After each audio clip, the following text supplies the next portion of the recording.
Jeste li ikad stavili toaletni papir u talo kave? Možda na prvi pogled nema nikakvog smisla, ali pričekajte da vidite što će se dogoditi.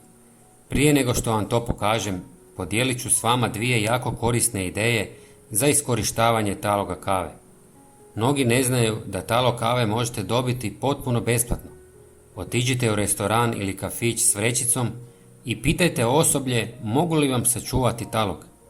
Oni ga i onako svakodnevno bacaju. Evo dvije jednostavne metode koje možete napraviti.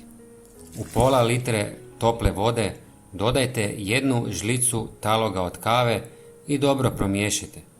Ostavite nekoliko sati kako bi voda izvukla dio tvari iz taloga. Dobivenu tekućinu možete koristiti kao jednostavnu prihranu za biljke. Talog sadrži organske tvari i određene minerale, uključujući dušik koji je važan za rast listova i stabljika. Za drugu namjenu dodajte samljevene klinčiće. Njihov snažan miris odbija mrave, lisne uši, smrdivube, krumpirove zlatice i druge neželjene insekte. Sve dobro promiješajte, a pripravak možete nanijeti na tlo oko biljaka.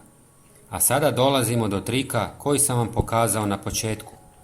Uzmite posudu i napunite je suhim talogom kave. Po želji dodajte malo cimeta i promiješajte. Zatim uzmite mali komadić toaletnog papira, smotite ga u tanku rolicu i zabodite u talog. Kada ga zapalite, plamen će se prenijeti na talog. Nakon što se plamen ugasi, talog će nastaviti tinjati i stvarati dim.